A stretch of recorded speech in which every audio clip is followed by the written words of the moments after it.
안녕하십니까. 강인선 배성규의 모닝라이브, 저는 임시로 진행을 맡고 있는 최승현 논설위원입니다. 더불어민주당에 이어서 야당인 국민의힘도 이번 주 금요일이면 대선 후보가 확정이 됩니다. 윤석열, 홍준표, 이 두 사람의 1위 경쟁이 굉장히 치열한 상황인데요. 이 과정에서 상호 비방도 있었고, 또 그렇기 때문에 경선 후에 유기적인 원팀이 될 수 있을지에 대한 우려도 적지 않은 상황입니다. 그래서 오늘은 당을 이끌고 계신 김기현 원내대표를 스튜디오에 모셔서 직접 여러 가지 당내 상황, 또 여러 가지 여권 상황까지 묶어서 여쭤보도록 하겠습니다.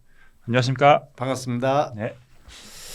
자, 이 유튜브가 나가는 이제 이 업로드되는 시점에는 이제 그 투표율이 훨씬 더 높아질 것 같긴 한데, 지금 현재 국민의힘이 당원 투표를 시작했는데 6시간 만에 40% 가까운 지금 이제 투표율을 기록하고 있잖아요.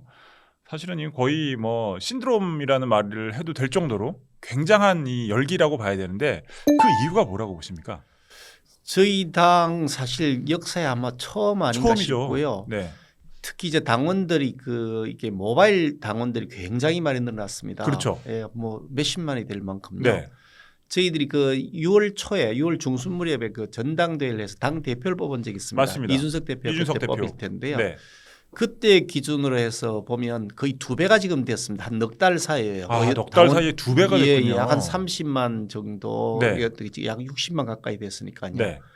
그러니까 폭발적으로 늘어난 거죠. 넉 예. 달 사이에. 그중에 상당수가 또 모바일 당원들이시고요. 그 사람들이 또 적극적으로 투표에 지금 임하고 있는 거예요. 그렇습니다.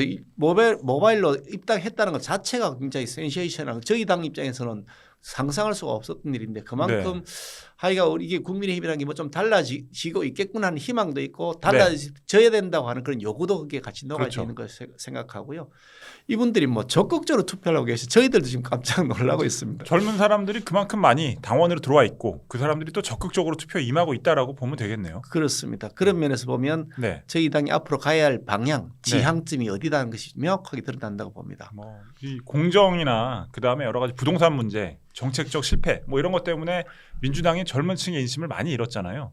그런 부분을 사실 국민의힘이 지금 효과적으로 받아안고 있다, 이렇게 봐도 될까요?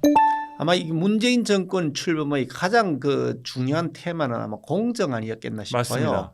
너무 특권, 반칙 이런 것들이 이게 너무 범람하고 있다. 그것이 이제 우리가 집권했던 기간에 일어났던 일이다. 이런 반감들이 굉장히 컸던 것이고요. 네. 그것이 이제 박근혜 정부 말기에 일어났던 여러 가지 현안들이 사실 그것 때문에 일어났던 거겠죠. 그래서 그렇죠. 탄핵으로 이어지는 아픔도 있었습니다만, 그러면서 이게 촛불 정권이라고 합니다. 그 촛불이라는 게 사실 많은 시민들이 참여해서 된 거지, 일부 자기들 사람들만이라고 아니라고 보는데, 그렇죠. 그 국민들의 민심은 공정한 나라 만들어 달라고 했고, 그리고 대통령 스스로도 정의롭고 공정하고 평등하고 다 그렇게 말씀하시어 취임사였어요. 그런데 그렇죠. 알고 보니까 완전히 거짓말이더라. 맞습니다. 말만 하는, 차라리 말이라도 거짓말 하지 말지라는 생각이 들고요. 특히 이제 대통령이 취임하고 나서 가장 먼저 했던 것 중에 하나가 인천국제공항공사 인국공을 방문했던 거죠. 컸었죠. 갑작스럽게 방문해서 모든 비정규직을 정규직하라 이렇게 했는데, 사실은 그게 조금 우리가 깊이 생각해 보면 그게 정규직으로 들어가는 사람들이 시험을 쳐서 들어갔잖아요. 맞습니다. 그리고 거기 비정규직으로 들어간 분들은 별도의 시험 절차를 거치지 않고 들어가기 때문에, 이분들을 갑작스럽게 비정규직으로 진입해 있었다는 사유 때문에 이 정규직 진입을 먼저 해버리면, 열심히 공부하는 사람들은 그럼 뭐냐. 나도 정규직 해보려고 막 시험 쳤던 사람 준비하고 있었던 그 자리가 없어버리죠. 정규직으로 차고 들어가면. 공정이 사라져버리는 거죠. 그렇지. 거기에서 공정이라는 것이 논란이 되었고, 인국공 사태가 그래서 일어났던 것이고요. 그래서 표만 된다 그러면, 비정규직 끌어안다 그러면 표만 된다 그러고 막 나눠준다 하는데, 기준이 없이 막 나눠주고 막 그냥 퍼주게 하니까 공정이 훼손됐다는 것이 많은 청년들이 가지고 있는 생각 같고요. 더구나 지금 일자리 문제가 지금 심각하지 않습니까? 네, 일자리 문제 심각하죠. 특히 청년 일자리는 그러니까 이 장노년층들한테 일회용 일자리, 일회용 공공 일자리, 이런 것들을 막 나눠주면서 사실은 실업률 분식을 하고 있다는 이제 비판을 받고 있잖아요. 근데 정작 정말 평생 일자리라고 할 수 있는 청년들을 위한 일자리는 갈수록 줄어들고 있는 상황 아니겠습니까? 그렇죠. 일자리 총량은 사실 따져보면 공공이 만다는 건 세금 일자리니까. 맞습니다. 그거는 사실 총량을 따질 때 계산해서 빠져야 되는 것이 네. 한 달에 5, 60만 원씩 뭐 용돈 받듯이 하는 걸 그러니까요. 일자리 할 수는 없잖아요. 예. 근데 정부는 그걸 다 통계에 일자리를 잡고 맞습니다. 있는 거죠. 그러니까 예. 분식 통계거든요. 그렇죠. 국민 눈속임 하는 겁니다. 맞습니다. 그리고 세금으로 5, 60만 원씩 매달 받는 걸 갖고 일자리라고 그러면서 그게 취업이라고 하면서 그렇죠. 취업률이 좋다 이렇게 하면 네. 그거는 완전히 거짓말이죠. 그 사이에 민간이 만드는 번듯한 일자리 이런 것들은 거의 지금 가지고 숨이 막히는 지경이고 그렇죠. 총리도 들어갈 자리가 없는 거죠. 그런 부분들, 그러니까 전반적인 어떤 정책 실패와 그 다음에 이 정권의 이 청년들에 대한 특히 청년들에 대한 내로남불 때문에 이 결국에는 그 청년들이 국민의힘을 우리의 대안 세력으로 생각하기 시작했다는 것이고 그것이 오늘 이 투표율로도 좀 증명이 되고 있다. 지금 이렇게 보고 계시는 거잖아요. 그렇게 보고 있습니다. 네. 근데 이제 이 문재인 정권 비판이야 뭐 이제 앞으로 계속 하고 뭐 또 민주당 이재명 후보에 대한 비판도 추후 하겠지만 지금은 일단 이제 당내 경선 문제로 들어가서 이렇게 좀 투표율이 높은 것을 놓고 사실은 당내 후보들이 4명 있잖아요. 서로 내가 유리하다 이렇게 주장을 하고 있는데 뭐 대표님 좀 약간 입장이 누구 편을 들 수가 없는 입장이잖아요. 그냥 드라이하게 이런 투표율 높은 상황은 뭐 어떻게 해석을 하면 된다 한 말씀 해주시면 좋을 것 같아요. 글쎄 말입니다. 저희들도 지금 저희들도 내부적으로 이게 어떻게 될까 해서 그래서 이제 당원들이 연령층별 네. 또 그리고 이게 모바일로 들어온 숫자 이런 걸 네. 놓고서 계산을 이렇게 지역별 이렇게 계산을 해본다고 앉았는데 네. 전체 통계표를 놓고 도저히 가늠되지가 않아요. 야 이거 어떻게 될지 모르겠다. 뭐 근데 그냥 모바일은 상대적으로 젊은 층, 그러나 ARS는 상대적으로 좀 이제 나이 드신 분들이 많이 참여를 하시게 되는 경향이 있는 건지. 지난번 우리가 전당대회 할 때도 네. 그랬고요. 그 2차 컷오프 당시도 봤는데요. 저희들이 2번에 걸친 컷오프를 있지 않습니까? 네. 2차 컷오프 당시도 보니까 그 모바일로 들어오신 분들 숫자가 모바일 투표하신 분들이 압도적으로 많았고요.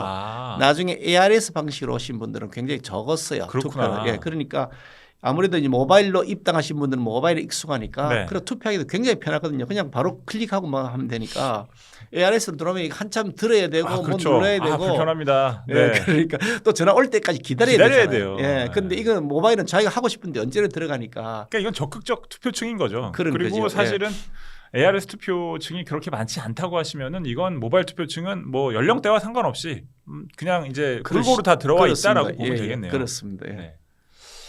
자, 이 뭐 원내대표님이시기 때문에 당연히 어느 캠프에도 소속돼 있지 않으시고 앞으로 이제 한 후보가 정해지면 그 선대위에서 아주 중추적 역할을 하실 텐데 뭐 지금은 이제 그 각 후보들에 대해서 어쨌든 한 말씀씩은 해주실 수 있을 것 같아요. 이 당을 이끌고 계신 투탑 중에 한 명으로서 일단 뭐 윤석열 전 검찰총장, 윤석열 후보에 대해서는 좀 장단점을 어떻게 보고 계세요? 그 사실 지금 이제 경선 투표 진행 중이어서 이게 저도 불공정 시비에 걸리면 안 되니까 전체로 보면 저희 16번 아마 제가 기억으로 16번 정도 토론을 했는데 처음에 토론에 너무 많다 그런 얘기도 있었는데 굉장히 많은 그 시청률을 보였습니다. 뭐 유튜브에 저희들이 이제 그 유튜브를 중계를 동시에 하니까 들어오는 숫자가 보이거든요. 5만 6만을 넘나들입니다. 맞습니다. 실시간 저도 접속이. 봤어요 항상. 네. 굉장히 저희들도 놀랐습니다. 민주당하고 비교가 안 되는 거기는 수치였죠. 뭐 몇천 명 수준이었다고 하더라고요. 그러니까 그만큼 굉장히 16번이 걸친 토론회 과정에서도 아주 긴박하게 진행되었다. 재밌었죠. 사람들이 정말 시간 재미있어서도 보는 재미로 봤어요. 재미있어도 보는 그런 데였고요. 뭐 저희 집에 얘기를 해서 그렇습니다만 저희도 아이들이 같이 살고 있는데 정치에 별 관심이 애들이 별로 없는 편인데 그거 재밌다고 보자는 거예요. 서로 물고 물리는 천적 관계 뭐 이런 것도 재밌고. 그래서 막 보면서 평도해요. 아, 저분은 뭐라 그랬다. 저분은 뭐라 그랬다. 아, 저건 저러면 안 되는데 이렇게 얘기하는 거 보면서 저희들이 흥행에 성공했구나. 성공했습니다. 정말. 저희들도 상상하지 못했던 결과가 난 것이다. 그런 면에서 굉장히 저희들은 고무적으로 생각하는데 이런 그 여러 가지 뭐 원인이 여러 가지 있겠지만 현 정권에 대한 그런 그 뭐 불만 그리고 비판적 의견 이런 것들도 거기에 가미되었을 것이고요. 또 아울러서 우리가 당 인물을 완전히 리뉴얼했다. 완전히 바뀌었다. 뭐 지금 당 대표를 하고 있는 이준석 대표 뭐 36살에 그것도 한 번도 그 국회에 한 적도 없는 당 대표를 뽑았다. 뭐 상상이 좀 어려운 일 아니겠습니까? 그런 걸 뭐 그냥 그것도 아주 쟁쟁한 그 기라성 같은 후보들을 제치고 뽑았다. 뭐 네. 그런 것도 그렇고요. 저 같은 경우도 이제 원내대표 선거될 때 저는 어느 계파에 속해 있지 않는 사람이어서 그렇죠. 김기현이 저 어느 계파의 지원도 못 받으니까 안 될 거라 그런데 제가 압도적으로 얘기했거든요. 대표님은 상징성이 있으셨잖아요. 뭐 그 이제 그런 울산 건 있죠. 예, 시장 선거 공작 의혹 사건에서 사실은 피해자이자 또 가장 그 전선에서 맞서 싸우신 그런 어떤 정치인으로서 아마 그런 것이 그 예. 문 정권에 대한 그 심판의 의지를 녹여낸 것이 그렇죠. 아닌가 싶은데요. 사실은 그때부터 이미 이 당내 이 보수 정당에서 개파라는 것이 사실은 형해화되기 시작한 그렇습니다. 그 시점이었던 예. 것 같아요. 저희 당 대표님이 내부 원내대표가 될 실질적인 이제 뭐 때부터. 개파가 뭐 예. 어느 특정인 한 분을 빼고는 사실 그렇죠. 없다 이렇게 지금 얘기하고 그리고 있지 나서 또 않습니까? 이준석 대표가 당 대표가 되는 과정 예. 뭐 이런 것들이 당이 완전히 탈바꿈하는 과정이었다고 봐야죠. 그런 것들이 계속해서 이제 네. 녹아져 가면서 네. 우리 청년층에 대한 그런 그 호감도 또 높아지기도 하고 당이 새로워질 수 있는 어떤 원동력을 그렇죠. 얻지 않았을까 하는 생각하고요. 지금까지 이렇게 왔는데 뭐 최근까지 뭐 40% 돌파해서 42%를 뭐 찍었다 이런 그 여론조사가 일부 나와요. 네. 저희 당 지지도가요. 뭐 상상이 어려운 결과에 저희들이 금년 초만 해도 20%에서 3자도 못 달고 그냥 뭐 아주 그냥 올해 초 희망이 암울했죠. 암울했거든요. 불과 뭐 한 10개월 사이에 지금 이렇게 그러니까. 바뀌었다. 이게 상전백회를 총선에서 대패하고 나서 사실 4월 재보선에 대한 어떤 희망도 안 보이는 상태였는데 이제 그때 이제 4월 재보선 이기고 뭐 이제 그다음에 이제 김기현 원내대표 탄생하고 이준석 대표 탄생하고 이러면서 이제 또 계속 어떻게 보면 이 국민들이 반가워하는 일들이 이어진 거잖아요. 근데 이제 이 시점에서 하나 여쭤보고 싶은 게 갤럽 기준으로는 제가 알기로는 2016년 이후 국민의힘 지지율이 최고입니다. 최고입니다. 맞습니다. 네. 예. 리얼미터는 역전도 처음입니다. 리얼미터는 뭐 거의 사상 최대 지지율이다 뭐 이런 표현까지 쓰고 있는데 자 근데 이 대선 주자들을 민주당 이재명 후보하고 붙여놨을 때 지지율을 따져보면 거기서는 이재명 후보를 이길 때도 있지만 질 때도 있고 엎치락뒤치락하는 결과가 나온단 말이에요. 그러니까 제1야당 지지율은 이제 확실히 이 집권 여당을 넘어섰는데 그다음에 정권 교체를 원한다는 사람도 정권 유지를 원한다는 사람보다 10%포인트 이상 높은 상황이잖아요. 예, 그렇습니다. 근데 이제 막상 후보들은 더불어민주당 이재명 후보하고 경쟁했을 때 약간 이제 팽팽한 상황. 요런 이유는 뭐라고 보시나요? 이제 그런 점들이 저희들이 좀 이제 아픈 지점이죠. 네. 정당 지지율은 많이 회복했는데 예. 후보의 지지율은 정당 지지율에 뭐 미치지 못한다. 맞습니다. 뭐 이런 네. 그 지적들을 아프게 저희들을 보고 있고요. 네. 우선 당장은 뭐 지금 후보들이 좀 흩어져 있으니까 네. 뭐 이렇게 결집이 안 될 것이 있겠죠. 그러니까 네. 후보가 만약에 정해지고 나면 예. 지금보다 좀 더 올라갈 거라고 보는데 네. 동시에 또 상대방 후보의 경쟁력을 무시할 수 없다고 봅니다. 민주당 후보 말씀이시죠? 네, 이재명 예. 후보에 대해서 저는 뭐 절대로 대통령 돼서는 안 될 사람이라고 생각합니다만 또 그렇게 생각하지 않는 국민들도 꽤 많이 계신다. 그것이 이재명 후보가 가지고 있는 나름대로의 장점이라고 보는 것이고요. 아주 전략적 판단이죠. 예, 그러니까 그런 장점들을 우리가 어떻게 그 깨뜨리면서 우리의 그렇죠. 장점을 잘 어필할 것이냐. 네. 지금부터 주어지는 숙제라고 보고요. 당장 지금 뭐 우리가 뭐 당 지지율이 높다거나 일부 여론조사에서 최근에 와서는 저희 당 누구를 하더라도 뭐 이재명 후보 이긴다 이런 것들이 좀 더 많아지고 있긴 합니다만 그러더라도 여전히 우리는 야당이고 소수 야당이고요. 예. 저쪽은 뭐 모든 권한을 다 쥐고 있는 여당이고 뭐 예산도 가지고 있고요. 뭐 수사권도 가지고 있고요. 뭐 법안도 자기들 마음대로 처리할 수 있고 그렇죠. 지금 마음대로 할 수 있는 모든 권한을 다 쥐고 있기 때문에 이제부터 본격적인 레이스에 들어가면 굉장히 어려운 난관들이 많이 생길 것이다. 네. 저는 그것을 미리 우리가 대비해야 된다고 보고 있고요. 단단하게 준비하지 않으면 백병전하겠다는 그런 각오를 가지고 준비하지 않으면 자칫 위험할 수 있다. 그래서 각오를 단단히 가지고 있습니다.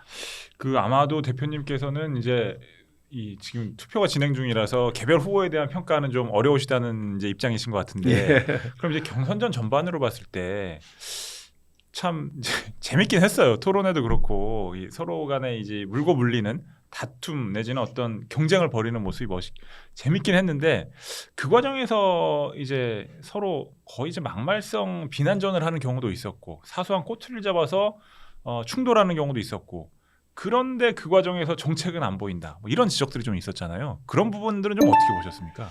사실 그 토론 초반에 계속해서 인신 공격성 그런 뭐 이런 그 질문들이 이어지면서 좀 실패했습니다. 저는 그때 많이 좀 속상했어요. 이렇게 가면 안 되는데. 그렇죠. 원내대표가 사실 당의 정책의 또 총괄인데. 그리고 국민들에게 미래의 비전을 안 보여준다. 투표라고 하는 것이 회고적 성향도 있지만 대통령 선거의 경우에는 또 미래를 보는 네.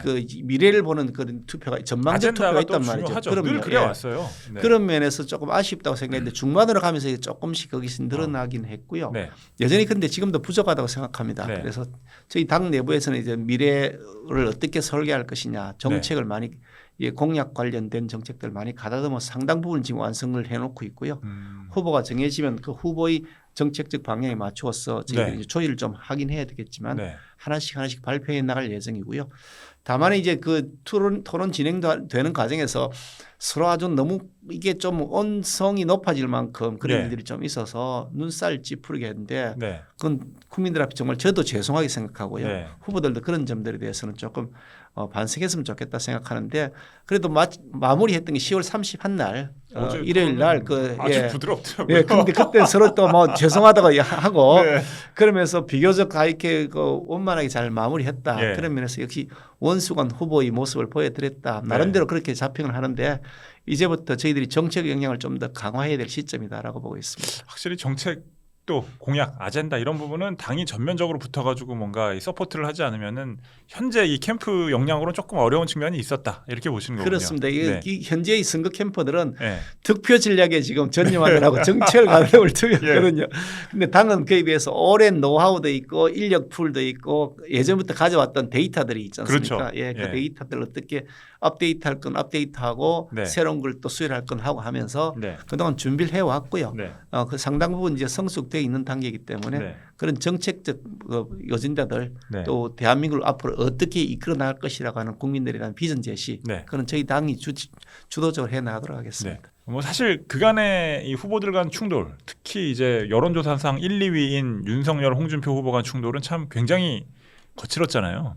그래서 뭐 민주당만큼은 아니겠지만 그래도 이제 원팀으로서 화합하는데 약간 이제 서로 간의 감정의 앙금이 걸림돌이 되지 않을까 좀 이런 우려도 아직도 있긴 한 상황인데 그 부분은 문제가 없이 잘 부드럽게 흘러갈까요? 사실 이제 민주당의 경우를 보면 그 감정의 골이 처음에 그렇게 깊지 않은 것 같아 보였었어요.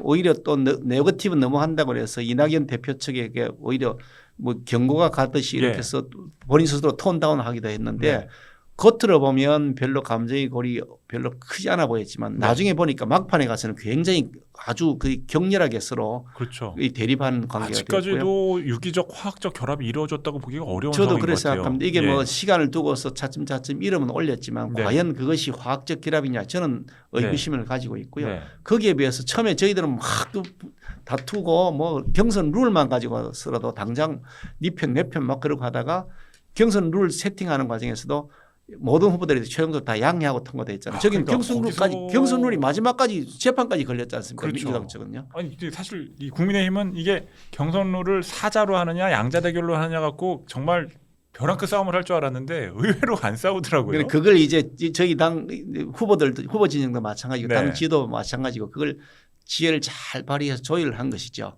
민주당은 결국은 그게 해결이 안 돼서 당무위원회도 다 따로 열고 또 뭐 재판까지 갔다가 뭐 최종적으로 이제 마무리가 됐는데요. 저희들은 그러면서 처음에 좀 막 이렇게 핫하게 붙었지만 시간이 가면서 그런 부분들이 잘 마무리가 되어 가고 있고요. 이렇게 지금 뜨거운 참여율 속에서 투표 참여율 속에서 결론이 났는데 그걸 승복하지 않는 후보가 있다 그러면 그게 당내에서 정서상 용납이 안 되겠죠. 더 이상 정치를 할 수 없을 것 같다는 생각이 듭니다. 민주당의 경우에는 사실 이재명 후보의 그 도덕성 문제가 심각한 상황이고 이게 뭐 도덕성 문제가 아니라 범죄성이다라고 해야 될 그걸 인정하지 못하는 일부 지지층들이 이낙연 전 대표를 응원하고 있었기 때문에 사실은 화합이 불가능했던 건데 국민의힘 같은 경우는 좀 상황이 다른 것이죠. 그렇죠. 맞습니다. 그쪽은 저는 이게 지금도 이낙연 후보를 지지했던 분들 중에 상당수가 저한테도 개인적으로 예전에도 학계 뭐 교수님 이런 분들은 아직도 공개적으로 비판하고 기본소득 이런 부분을 이상희 교수 비판하고 있지 않습니까? 그리고 그쪽이 대변했던 정무순 전 의원 같은 경우도 정운현 그런 분도 공개적으로 지금 비판하고 있고요. 그런 것들을 보면 그쪽에서 이재명 후보가 가지고 있던 그런 결함인 뭐 너무나 치명적이고 뭐 제가 계속해서 이재명 후보를 비판하고 있습니다만 그 비판이 그냥 정치적인 그런 그 어떤 비판이 아니라 실제로 국민들의 감정을 저는 대변하는 것이라고 저는 생각하고 있습니다. 그런 것 때문에 아마 화학적 결합이 앞으로도 쉽지 않을 것이다. 나중에 지난번 제 주변에도 여러분들이 그러는데 자기는 끝까지 민주당 후보 찍겠다. 네. 그런데 이낙연이 찍겠다. 이낙연 후보 대표 찍겠다 그랬는데 이재명이 막상 되고 나니까 도저히 이재명이 못 찍겠다. 차라리 심상정 찍겠다 그러더라고요. 그러니까 이제 국민의힘으로 넘어오진 못하더라도 네. 심상정이라는 대안이 있으니까. 그렇게 말씀을 하시더라고요. 정의당 입장에서는 심상정 후보가 제가 보기에는 완주할 수밖에 없을 것 같은 게 이 정의당은 사실은 지난번에 조국 사태 때 심상정 대표였잖아요. 조국 사태 당시에 이제 애매한 태도를 취하다가 엄청나게 이제 진짜 진보 지지층들한테 엄청 비판을 받았었기 때문에 또 이번에 정의당이 또 민주당하고 뭔가 단일화를 한다면은 정의당의 존재 이유 자체가 사라지지 않을까 싶어서 아마 심상정 후보는 완주하지 않을까. 저는 그런 판단이 되는데 어떻게 이게 생각하세요? 과거 우리 정치 히스토리를 보더라도 네. 똑같은 결론이 이르는데요. 이 정의당의 전신이었다고 할 수도 있겠죠. 결국 거기서 분파되어 나왔으니까 민노당? 통합진보당, 민주노동당 이렇게 네네. 분류되는 그중에 일부 분파가 떨어지고 또 그중에 다시 그렇죠. 또 분화되어 있습니다. 결국 그 본갈래에서 나온 것인데 이정희 후보가 대선 후보로 나왔다가 그렇죠. 그죠. 그때 그 박근혜, 문재인, 이정희 후보가 나오셨는데 그때 한참 토론회 하시다가 나는 박근혜 떨어뜨리기 나왔다. 그러면서 뭐 자기 사퇴해버리는 네. 그래서 투표에 들어갔던 적이 있었지 그렇죠. 않습니까? 그러면서 그 당의 존재 가치가 확 떨어졌고 맞습니다. 지난번 작년 총선 때 네. 그거 비례대표 그거 하나 얻으려고 네. 그거 비례대표 뭐 자기들 좀 자리 만들어 보려고 자신들이 그동안 지켜왔던 그 소신을 그냥 그렇죠. 혼시짝처럼 버렸다. 네. 그렇게 하면서 그 당의 존재 가치가 완전히 사라져 버렸다. 네. 그러다가 요즘은 이제 정의당의 대선 노트라는 거는 먹히지 않는 시대가 되어버렸다. 그렇죠. 예. 예, 그만큼 이제 신뢰가 없어진 거죠. 네, 그런 네. 마당에 지금 후보로 안 나온다면 몰라도 나온 다음에 또 다시 후보를 하다가 이재명 후보 당선시키기 위해서 네. 사퇴하겠다 그러면 정당을 앞으로 포기한다는 각오를 해야 되겠죠. 그런 측면에서 이제 이쪽 진영에서는 안철수 국민의당 대표가 오늘 출마 선언을 했지 않습니까? 예, 했죠. 심상정 대표하고는 조금 다른 입장이라고 저는 생각을 하는데 안 대표도 항상 이 문재인 정권에 대한 심판을 강조해왔고 민주당 정권을 반드시 교체해야 된다라고 해왔잖아요. 그런 측면에서 저는 크게 봤을 땐 결국에는 11월 5일에 선출될 국민의힘 후보와 단일화가 이루어져야 된다라고 생각을 하는데 이 안철수 대표 안철수 대표뿐만 아니라 김동연 전 부총리도 있고 좀 몇몇 사람들이 있잖아요. 근데 이제 그 중에서 역시 그래도 유의미한 지지율이 나온 건 안철수 대표인데 결국 야권 단일화 이게 또 변수로 마지막에 떠오를 텐데 어떤 식으로 좀 풀어나가야 된다고 생각하시나요? 사실 안철수 대표 같은 경우는 금년 초 무렵으로 기억하는데요. 네. 그 서울시장 후보로 나오면서 대선 출마 안 한다고 본인 스스로 공개 선언을 했죠. 기자회견에서 대선을 포기한다라는 예, 워딩을 분명히 그렇게 하셨습니다. 했습니다. 본인 출마 안 하겠다 그러셔놓고 네. 그 몇 달 됐다고 글쎄요. 국민의힘하고 합당도 얘기하셨었는데 예. 그거는 이제 약간 국민의힘하고 커뮤니케이션 문제도 있었고 예. 그 부분도 이제 어쨌든 실패함으로써 야권 지지층한테 좀 우려를 산 측면이 있는데 예. 근데 어쨌든 대선 출마 부분도 본인의 말이 바뀐 건 맞습니다. 예, 본인 스스로 사실 그때 우리 당에서 대선 출마하지 말라고 요구한 것도 아닌데 그렇죠. 본인 스스로 예, 출마하지 예. 않겠다 그러셨고 네. 그런 다음에 또 갑자기 우리가 출마하거나 말거나 말씀도 안 드렸는데 또 출마한다 그러셔서 새로운 정치, 새 정치를 바라는 분의 모습인가. 네. 안철수 후보를 그동안 안철수 대표를 지지했던 분들의 성향은 새로운 정치, 뭔가 새 정치 좀 미래. 참신한 모습, 네, 그렇죠. 뭐 그런 것 아니겠습니까? 예. 그런데 그렇게 하기는 벌써 너무 그동안 이게 횡보를 했다 왔다 갔다 하면서 갈기점 횡보를 했다. 관록의 정치인입니다. 10년 관록의 정치인. 그래서 이게 그런 안철수 대표가 그동안 가져왔던 그런 정치적 자산은 사실 별로 없는 것이라고 네. 보고요.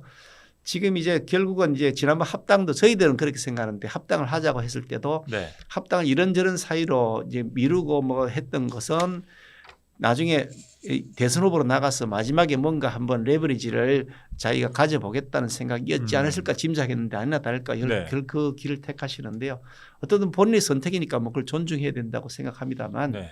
지금 국민들의 여러 같은 그런 의지는 이 정권이 이거 교체해야 된다. 그렇죠. 정권 교체 아니겠습니까? 이 정권을 심판해서 교체해야 된다는 확고한 의지가 있고 본인 스스로도 그것이 가장 중요한 어젠다라고 그동안 여러 차례 말씀해 그럼요. 오셨기 때문에 그 약속을 지키실 것이라고 보고요. 네. 저희 당 입장에서야 다 야권 전체를 다 네. 아울러서 야권 통합 후보로 만들어 나가야 되겠죠. 아까 말씀드렸습니다만 그 실제로 지금 우리가 당 지지율이 좀 높다거나 후보 후보가 나중에 선출되면 컨벤션 효과 때문에 네, 더 높아질 수 올라갈 있습니다. 거예요. 근데 네. 그걸 기준으로 해가지고 본선 나갈 거라고 생각하는데 저는 오산이라고 보고요. 네. 2018년도인데요. 그때 전국 이 지방선거 동시선거 있었지 않습니까? 네. 그때 투표 하루 전날 네. 투표 하루 전날 싱가포르에서 미북 정상회담을 했습니다. 맞습니다. 네. 그리고 투표 하긴 선거운동 기간 내내 네. 선거운동 하는지 안 하는지 상관없고 계속 실시간으로 맞습니다. 김정은이가 기차를 네. 탔다 뭐 왜 네. 비행기를 안 타느냐 그렇죠. 어디에 세웠느냐 누가 재떨이를 받들었냐 네. 그거 가지고 뭐 싱가포르에 만나는 회담 장소가 어떤 장소냐 그렇죠. 호텔이 어떻게 생겼냐 뭐 예. 온통 거기에 생중계 다 매달렸죠. 왜 그랬냐 일부러 그렇게 하라고 했습니다. 정권이. 네. 국민들에게 지방선거란 이슈는 다 사라져 버리고 네. 오로지 평화가 왔습니다. 그렇죠. 그때 평화가 경제라고 자기들 현수막 붙였습니다. 맞습니다. 온 거리에다가 예. 평화가 왔습니까? 오히려 핵무장은 더 증강됐고 재래식 무기까지 더 증강되고 수시로 지금 미사일을 그렇죠. 쏘고 있지 않습니까? 예. 아무런 대책 없이 쳐다보고 있습니다. 네. 그런데 이런 형태로 세상에 어떻게 투표하루 전날 그 날짜를 잡습니까? 그날 잡아야 될 이유가 하나도 없습니다. 맞습니다. 그렇죠. 그 이전에 그날 무슨 정상회담이 싱가포르에 있어서 만나는 것도 아니고 네. 딱 둘이만 일부러 만났습니다. 그렇죠. 트럼프도 딱 그것만 마치고 네. 다시 미국 돌아갔고 김정은도 딱 그거 마치고 다시 돌아갔거든요. 모든 게 선거 스케줄에 맞춰져 있어요. 선거 사실 이 스케줄에 정권은. 네. 투표의 이 외교 문제, 네. 특히 남북 문제를 이용하겠다는 아주 고약하고 네. 거의 저는 이게 대역죄라고 생각하는데요. 뭐 이번에도 사실은 뭐 교황 방북 요청하고 뭐 그렇습니다. 등등을 예. 보면 뭐 이제 그런 그래서 의지가 있죠. 그런 것을 할 것이라고 짐작돼서 제가 오늘 네. 공개적으로 네. 또 남북 문제를 선거용으로 악용한다 그러면 네. 이거는 대역죄가 될 것이다. 네. 지금 임기 6개월밖에 안 남은 정권이 무슨 다음 정권이 대북 정책에 대못질을 하고 가느냐. 그렇죠. 그건 안 된다. 네. 라고 제가 공개적으로 얘기했더니 그쪽에서 네. 발끈하고 나왔던데 그만큼 들켰다. 이거 속내가 들켰다 이런 생각이겠죠. 그래, 이런 문제들을 예. 계속해서 민주당은 할 것이다. 그렇다고 뭐 100만 원씩 나눠주자 막 그러질 않다요. 뭐 갑자기 웬돌이 생겼어. 뭐 재난 지금 100만 원 나눠주자. 이재명 후보가 그 얘기를 또 하니까 민주당 내에서도 우려가 나오더라고요. 그런데도 뭐 네. 그냥 또 막 나눠주자고 막 밀어붙이니까 네. 또 뭐 우려 나와도 그 사람들은 시키면 시킨더라. 그 민주당에 네. 민주가 없습니다. 민주당은 획일적인 정당이어서 민주당에 네. 민주가 없고 정의당이 정의가 없습니다. 근데 민주당이 요즘 약간 이제 문재인 정권이 임기 말로 가고 이재명 후보가 후보가 확정됐는데 거기에 또 좀 반발하는 세력이 있으면서 민주당이 민주가 생기는 게 아닌가. 그러니까 왜 서로 다른 의견들이 좀 이제 약간 경쟁하는 측면이 있어요 요즘. 저는 사실은 이제 네. 그 가능성은 별로 높지 않게 보는 네. 게 그동안 늘 해왔습니다. 지난번에 네. 4.7 재보궐선거 서울시장 부산시장 네, 네, 선거 네. 마치고 나서요. 네. 그 초선 5인들이 당 이러면 안 된다. 혁신해야 된다고 했다가 바로 찌그러졌죠. 바로 그 다음날 깨갱했습니다. 조국 얘기했다가 조국 사과하자고 했다 그냥 네. 바로 그냥 그 그랬습니다. 극렬 지지층들이 그냥 네. 난리를 쳤잖아요. 그러니까 네. 그런 모습을 여러 차례 봐왔습니다. 네. 그래서 이 정당은 민주가 없는 정당이다. 그래서 네. 뭐 보나마나 또 위에서 시킨 대로 갈 것이라고 보는데 또 하나로 똘똘 뭉쳐서 사실은 상식적이지 않은 어떤 그런 그런 선택을 방향과 할 거라고 주장들을 봅니다. 또 예. 거듭할 것이다라고 보시는 그게 이제 거군요. 대깨문의 그 성향을 그대로 보여주는 것인데 그렇지만 현역 의원들이 다음 자기 뭐 배지 달기 위해서 뭐 그렇게 눈치 보는 거는 뭐 그렇다 치더라도 네. 과연 그 지지했던 층들이 그대로 다 따라갈까? 아, 지난번 우리 저희들 전당대회 때도요. 네. 6월달에 있었던 전당대회 때도 압도적으로 많은 당원협의위원장 현역 의원들이 네. 그 유력 후보들 편에 가서 썼습니다. 네, 네. 그런데 윤석 후보는 그런 것도 없이 사무실 하나 없이 뭐 그냥 모바일 하나 들고 다니면서 그렇죠. 투표해서 핸드폰 하나로 압도적으로 이겼다고. 네. 예, 그런 걸 보면 저희 당만 하더라도 벌써 당심이나 뭐 민심의 흐름이 이게 뭐 위에서 시킨다고 하는 방식이 아니다. 네. 그런데 민주당은 더더욱 아마 밑에 민심으로 내려가면 위에서 시킨다고 해서 되겠느냐. 특히 이재명이라는 분이 그동안 보여왔던 것은 상식을 벗어나도 뭐 도저히 이해할 수 없는 정도에서 벗어나 있단 말이죠. 그런데 과연 위에서 그래 한다고 하겠느냐. 저는 그 갭이 분명히 생겨질 거라고 보고요. 그분들이 상당수는 투표를 포기하시거나 네. 심상정 후보를 찍거나 아니면 그래도 뭐 우리 당이 좀 낫다고 생각하는 약간 이게 옅은 그 지지층들 민주당 옅은 지지층들은 우리 당 후보를 지지할 것이라고 저는 그렇게 저는 뭐 예견하고 있습니다. 탈문 진보라는 표현을 쓰는데 이 민주당 내지는 문재인 대통령을 지지했다가 뭐 아주 소수지만 또 이 국민의힘 쪽으로 좀 넘어오신 분들도 또 조금씩 있지 않습니까? 지금 뭐 대표적인 지식인들이 지금 네. 뭐 저기 우리 당의 특정 후보를 지금 지지한다고 네. 표현하고 있지 그런 않습니까? 분들이 있잖아요. 예, 그러니까 네, 그분들이야말로 그야말로 이게 그 진보적 의견과 소신과 철학을 가지고 그렇죠. 말하고 행동해왔던 사람들이 자기 진영에 자기와 친하던 그 많은 사람들의 어떤 비난을 딛고서도 어쨌든 자기가 올바르다고 생각하는 길을 선택한 거니까 그게 꼭 국민의힘이 옳다는 게 아니라 예. 현 정권의 어떤 잘못을 비판할 수 있는 어떤 그 공간을 찾은 거잖아요. 그렇죠. 그분들이. 그분들 중에 또 일부는 저희 당 후보를 지지하고 있는 네. 것이고요.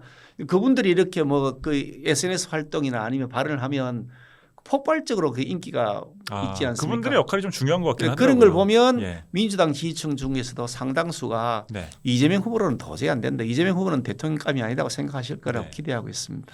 그럼에도 불구하고 이재명 후보, 그러니까 집권 여당의 어떤 이제 여러 가지 할 수 있는 이제 가용 가능한 수단이 많고 집권 여당이 예. 그다음에 이재명 후보라는 사람의 뭐 이 정치력 내지는 하여튼 그건 이 대단합니다. 정책 능력 이런 부분 때문에 경계를 늦춰서는 안 된다라는 입장이신 그렇습니다. 거죠. 이재명 후보가 저는 뭐 저기 많은 단점을 갖고 있지만 네. 장점이 있다 그러면 이게 능수능란한 그 현장 돌파력, 임기응변력. 임시 변통이 뭐 워낙 능수능란해서 네. 어제 했던 말도 오늘 다르게 마음대로 말할 수 있는. 그렇죠. 어제 A라고 했는데 오늘은 A가 아니라고 말하는데 네. 전혀 표정 하나 변화 없이 할 수 있는. 예. 그래서 국민들을 속이는 데는 매우 능수능란한 사람이다. 그렇죠. 그게 상당한 그 이게 노하우를 축적한 사람이기 때문에 이 후보가 그렇게 국민들을 속일 수 있다. 그걸 무시해서는 안 된다고 생각합니다. 그렇죠.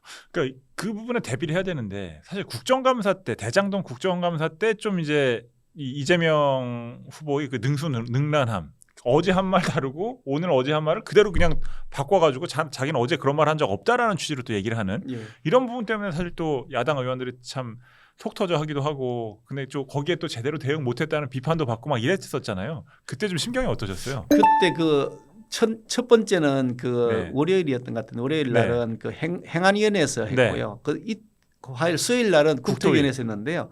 국토위원회 상당히 대응을 잘했습니다. 네, 네. 국토위원회는 굉장히 기본 원래 전공 자체가 국토 그쪽 그렇죠. 분야니까 기본기를 갖춘 분들이셔서 탄탄하게 대응을 했는데 네. 그 행안위 같은 경우에는 그에 대한 대비가 좀 되긴 했는데 현장 대응이 제대로 안 돼가지고 제가 네. TV 보고 있으면서 하루 종일 막 속상했었는데 왜 저걸 질문해야 되는데 안 할까 속상했는데 예. 근데 이제 지나고 보니까 네. 이런 두 가지 측면이 있어요. 첫 번째 측면은 이재명 후보가 아주 그 현란한 그 말솜씨를 가지고 말씀 많이 하셨어요. 발언을 많이 했어요. 정말 많이 했죠. 예, 예. 근데 웃기도 하고. 그 발언 하나하나가 예. 사이사이에 많은 자신의 어떤 올무가 돼가지고 논리적 허점을 굉장히 허점들. 많이 드러냈죠. 그래서 그 상당 부분이 객관적 증거하고 안 맞는 것이 드러나는 그렇죠. 거죠. 예. 유동규 인사에 대해서 자기가 전혀 뭐 관여하지 않았거나 몰랐다 했는데 그렇죠. 알고 보니까 그 저기 그 이렇게 황무성 예. 황무성 사장이 나와가지고 했는 얘기 보면 그렇죠. 얼토당토 않는 거짓말이 들통이 난 거죠. 추가 얘기 환수 장치도 뭐 자기가 그 밑에 직원의 그 건의를 받아들이지 않았다고 했다가 그런데 나중에 그냥 언론 통해 알았고 그래, 그 또 말도 성남도시공사 뒤집었죠. 간부가 했다 뭐 이런 식으로 얘기를 유동규 하고. 뭐 저기 그때 뭐 자살할 약을 먹었다 뭐 이렇게 얘기했는데 그걸 어떻게 하느냐. 그렇죠. 뭐 그거는 뭐 측근 아니고 자기 잘 모른다 그러더니 그렇다면 또 유동규 예. 동향을 실시간으로 파악하고 그렇죠. 보고받고 있었다는 거 네, 누가 네. 통화했냐. 그것도 얘기를 저희들은 못 하죠. 누구라고 생각합니다. 네. 뭐라고 생각 누구라고 네. 짐작하고 있는데 네. 그 사람을 통해서 했을 것이라고 보는 그렇죠. 거죠. 근데 그것도 혹시 자기도 뭐 제이 씨? 이거 뭐 그렇게 보는데 뻔한 거죠. 자기들끼리 다 네. 말 맞추게 했을 것이라는 거. 자기는 현란한 말솜씨로 자랑을 했는데 네. 자기의 발목을 잡았다. 그래서 이것이 저희들 하나하나 전부 다 고발해놨습니다. 이 허위사실이라고요. 네, 네, 네, 뭐 국회 정감정법 위반도 하고 네. 허위사실 유포로 선거법 위반하고 다 고발 다 해놨는데 일일이 하나씩 다 고발해놨고요.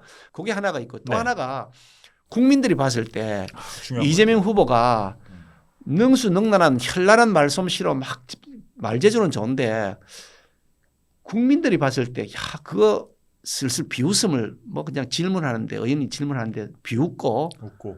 아주 그냥 하부 직원 대하듯이 부하 직원 대하듯이 네. 가소롭게 막 이렇게 하는 모습 그게 대통령으로서 과연 적합하다 국민들이 봤을까? 그게 참 제가 봤을 때는 다른 부분은 모르겠습니다. 다른 부분은 뭐 이재명 후보가 자기가 의도적으로 또 어쨌든 자기가 뭐 논리적 허점을 드러내더라도 그렇게 그냥 어쨌든 주장을 밀어붙이는 게 낫다고 생각할 수 있을 텐데 저는 그 국감장에서 태도만큼은 이재명 후보의 좀 패착이 아니었나 이런 생각이 들더라고요. 제가 사실 기억나는 것 중에 하나가 이정희 후보가 나왔을 때인데요. 네.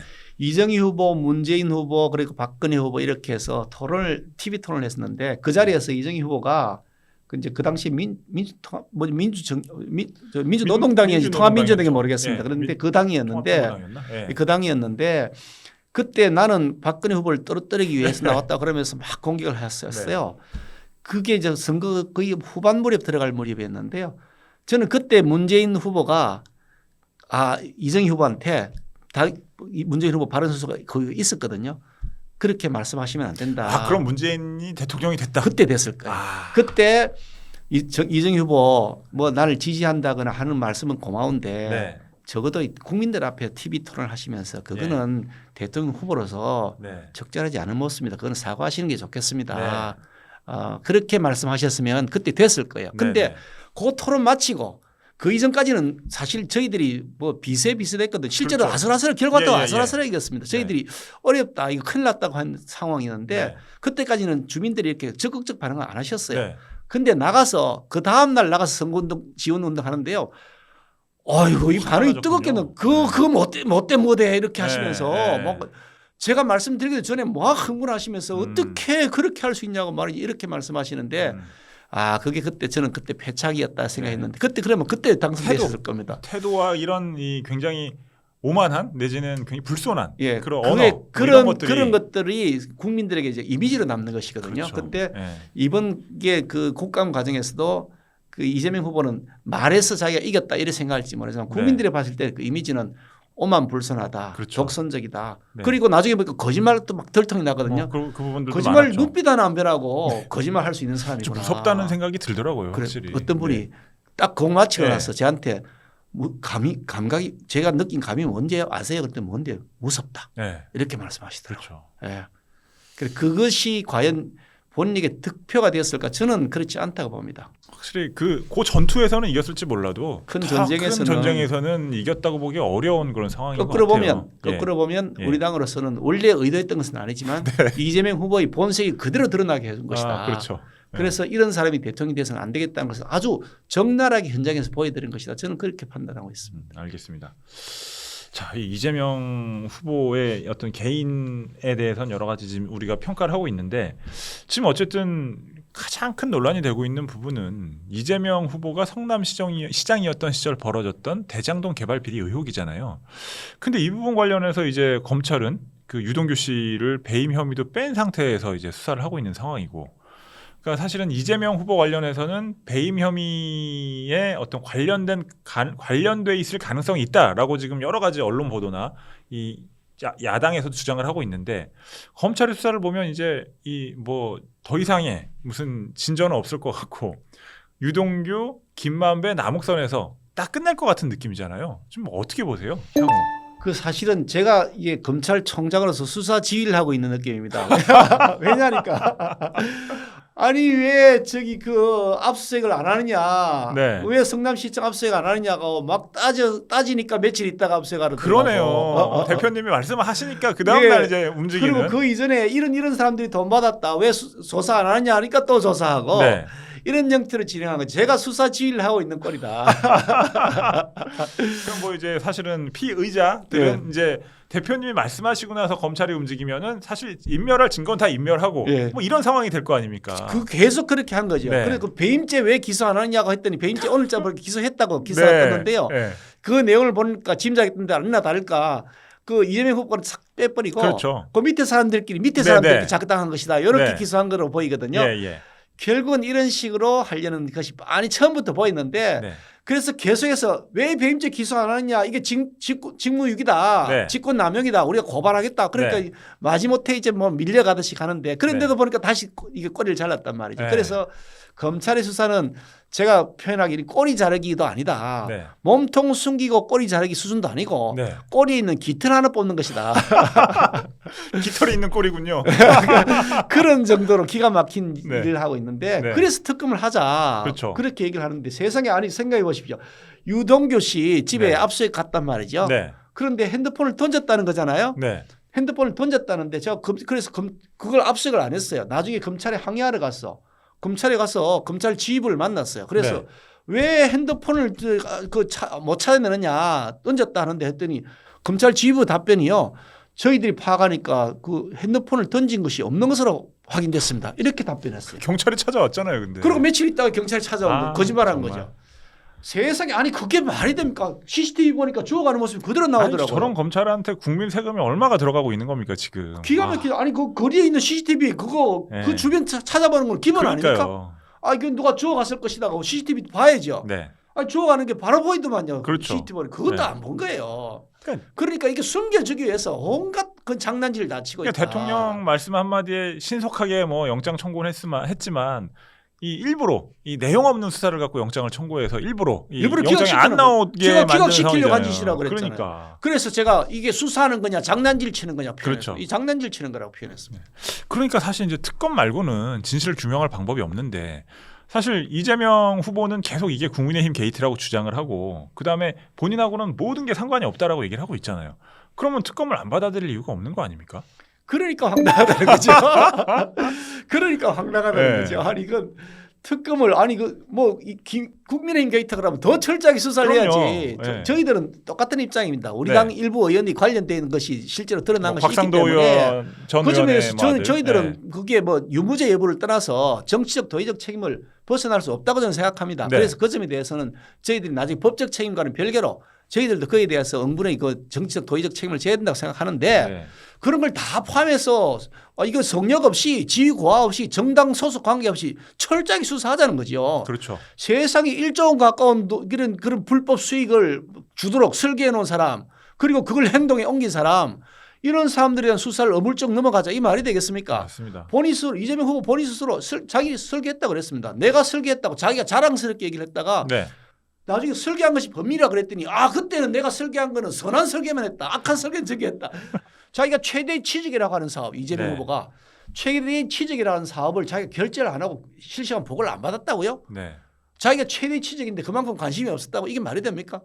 그러니까 최대 취직이라고 얼토당토는 할 수가 거짓말하고 없는 있는 거죠, 거죠. 그러니까 결국은 자기가 빠져나가기 위해서 말장난치고 있는 거다. 네. 철저하게 수사하자는데 왜 철저한 수사를 안 한다는 겁니까? 그렇죠. 그러면서 국민의힘 게이트라고요. 국민을 바보로 하지 않고서 어떻게 이런 말을 할 수 있습니까? 국민 70%가 원하는 게 특검이고 그다음에 민주당 지지층도 40%가 원하는 맞습니다. 게 특검입니다. 예. 근데 저는 이게 의외로 이재명 후보가 정치적으로 좀 더 핀치에 몰리는 상황이 온다면 만약에 이 특검을 받겠다라고 할 수도 있을 것 같긴 한데 모르겠습니다. 하여튼 이제 향후 이제 대장동 의혹을 둘러싼 의혹들이 또 추가로 어떻게 퍼져 나가느냐에 따라서 달라지겠죠. 저희들은 지금 사실은 이제 이재명 후보의 관여와 책임이 법적 책임이 너무나 명확한 증거에서 드러나기 때문에 네. 이재명 후보가 절대로 못 받을 것이라고 생각할 것이다. 자기가 받는 순간에 떨어질 것이라고 생각할 네. 것이다. 저는 판단하는데 그 이유는 뭐 어슴푸레하게 나타난 것이 아니고 너무나 명확한 증거들이 다 드러나니까요. 네. 그렇게 저희들은 확신을 하고 있기 때문에 본인은 끝까지 거부할 거라고 보는데 그렇기 때문에 더더욱 국민들이 분노를 쌀 것이라고 보고 있고요. 대장동 게이트만이 아니고요. 네. 저희들은 지금 이재명 후보가 그동안 걸어왔던 것을 스크린하고 있는데 이게 해도 진짜 대단합니다. 지금 백현동만 하더라도 백현동도 있고 백현동 그것도 민간업자에게 2, 3천억의 수익을 준 그렇죠. 거거든요.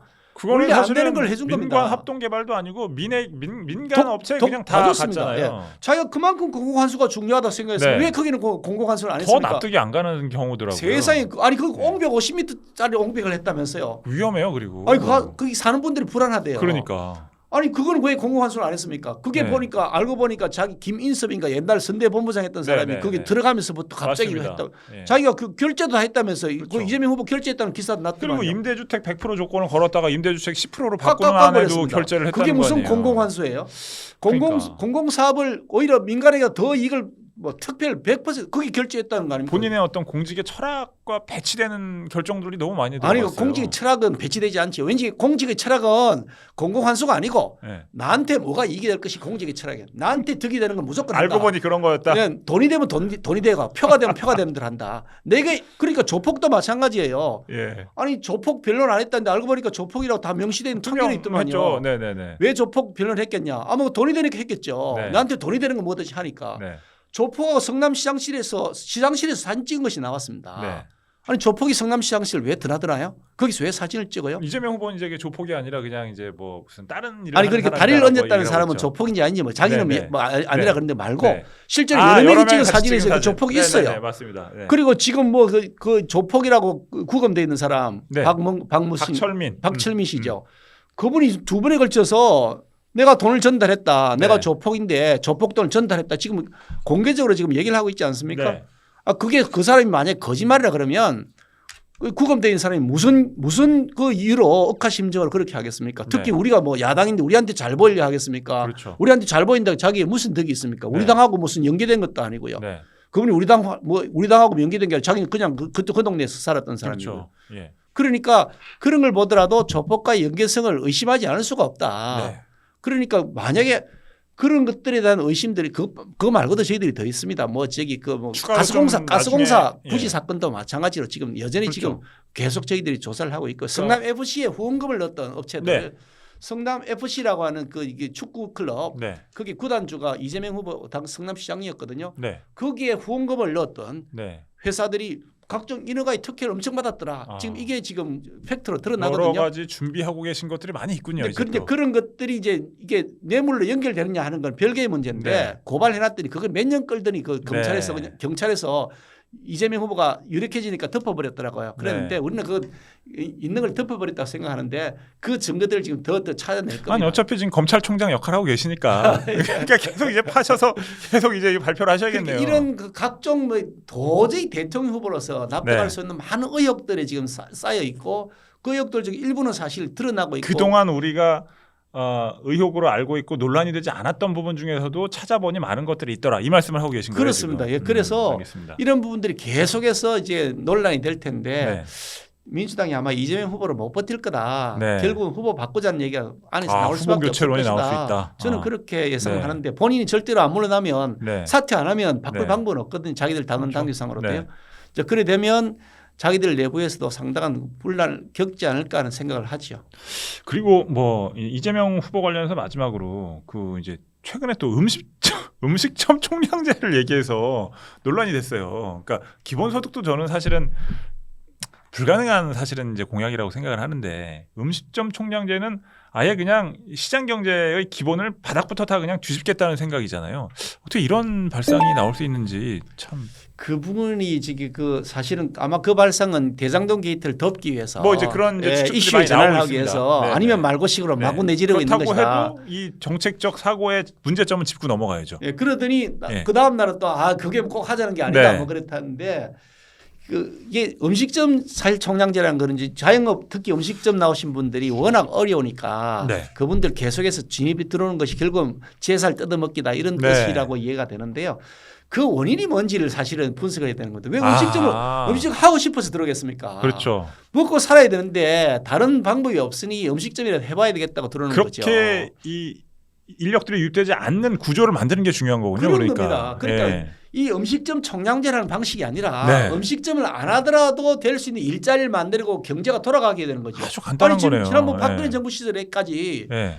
음식점 뭐 하나 갖다가 뭐 총량제 하자는 말이 나온 적이 있었습니까? 없었죠. 음식점 죽을 그때 적이라 나온 적이 잘 없습니다. 됐어요. 그때 자영업. 잘 돌아갔습니다. 예. 자영업자 아들 알아서 잘 돌아갔고 맞습니다. 오히려 우리 자영업이 너무 많아서 예. 자영업 줄여야 된다는 네. 걱정할 정도 자영업자들이 먹고 사는데 뭐 그렇죠. 어려움이 있었겠지만 네. 이렇게 코너에 몰리진 않았거든요. 대체로 좋았어요. 예. 그리고 일자리를 만들어 가서 음식이 안 들어오게 해야지. 그렇죠. 들어오는 진입을 막아버리겠다. 네. 이건 완전히 공산주의 통제 시스템이다. 주택 문제도 한번 보시면요.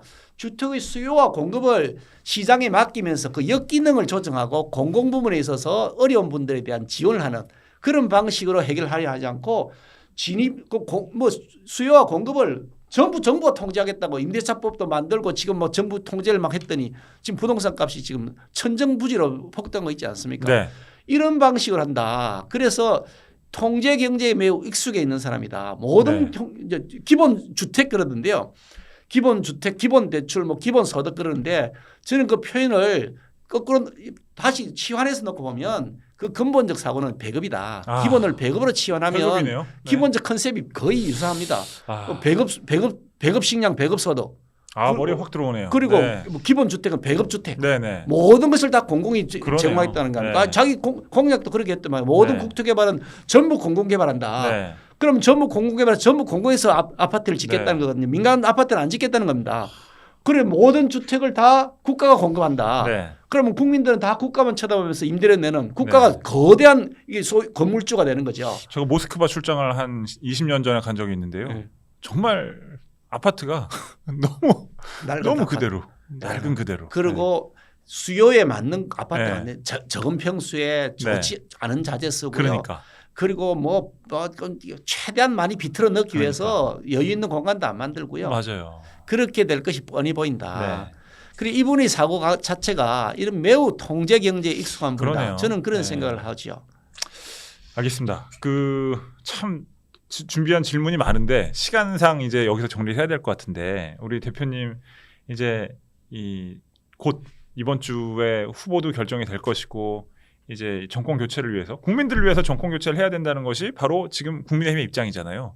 그러니까 앞으로도 해야 할 일들이 많을 것 같은데 저희 시청자분들께 마지막으로 이제 앞으로 가고나 그 다음에 시청자분들께 부탁드리는 말씀 있으면 한 말씀 해주시면 좋을 것 같습니다. 사실 저희 그 국민의힘이 그동안 뭐 잘못한 것도 많이 있었고 그래서 국민들의 질책도 많이 받았습니다. 그래서 선거 때마다 연전연패하면서 쇄신하기 위한 노력을 해왔는데 요즘 이제 조금씩 저희들이 그런 그 쇄신의 노력, 혁신의 노력이 진정성을 인정받고 있는 것 같아서 한편 감사하게 생각하고 또 한편 무거운 책임감을 느끼고 있습니다. 아직도 부족한 것이 많이 있습니다. 그 부족한 점 더 채울 수 있도록 제가 원내대표의 역할을 더 잘 하도록 하겠습니다. 어떻든 이 정권처럼 이렇게 무책임하고 무능하고 그리고 무대뽀로 마구잡이로 밀어붙이는 국민들의 정서나 시장의 질서를 이렇게 교란해버리는 이런 정권이 더 이상 연장되어서는 안 된다. 문재인 정권의 시즌2가 아니라 더 강화된 문재인 정권이 탄생해서는 안 된다. 그러면 대한민국의 미래는 이제 더 이상 없다 하는 그런 절박한 심정으로 저는 국민 여러분들께 호소를 드리고자 합니다.